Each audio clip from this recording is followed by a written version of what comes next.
Ayo Mema, aku udah nggak sabar ketemu Aksi lagi. Aku mau belajar akuntansi biaya dari Aksi.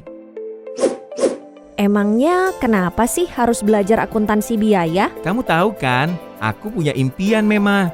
Suatu hari pengen punya bisnis. Aku perlu belajar bagaimana sih menghitung biaya produk yang tepat.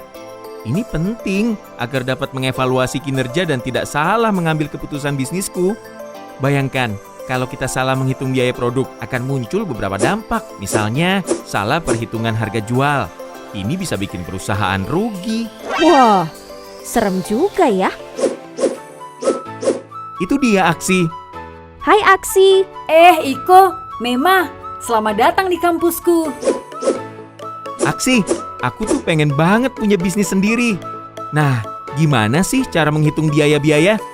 Oke, kalau gitu aku bantu jelasin ya. Menurut teori, berdasarkan objeknya, biaya dapat dikelompokkan menjadi dua jenis, yaitu direct cost dan indirect cost.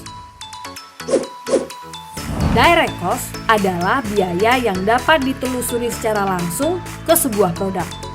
Kita pakai perusahaan es krim sebagai contoh ya.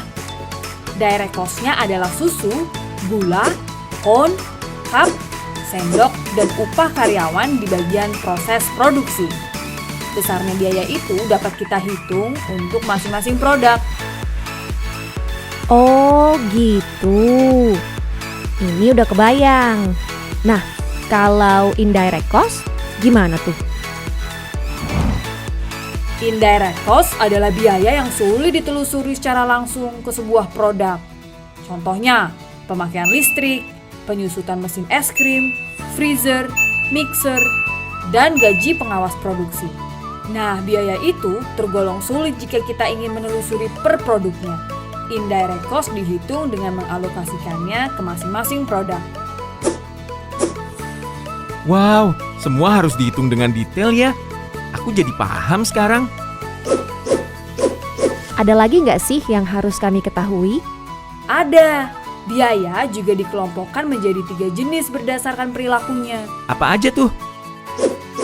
Pertama, variable cost. Biaya ini bisa berubah tergantung pemicunya. Contoh, semakin banyak es krim yang diproduksi, semakin banyak biaya susu yang dibutuhkan. Kedua, fixed cost. Biaya ini cenderung tetap dalam jangka waktu pendek. Contohnya, biaya penyusutan mesin produksi. Setiap mesin memiliki kapasitas tertentu. Meski jumlah produksi memenuhi kapasitas maksimalnya atau tidak, biaya penyusutan mesin akan tetap setiap bulan. Ketiga, mixed cost. Biaya ini kombinasi keduanya. Contohnya, biaya listrik yang umumnya memiliki abonemen.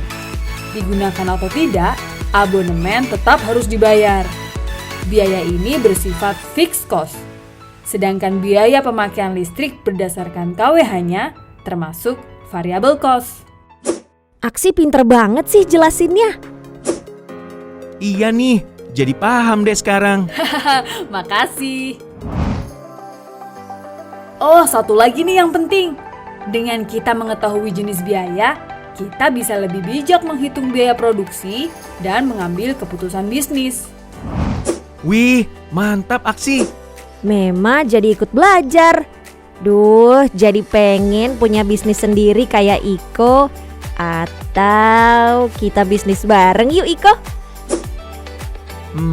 Aku bakal mau nggak ya? Iko, gitu deh.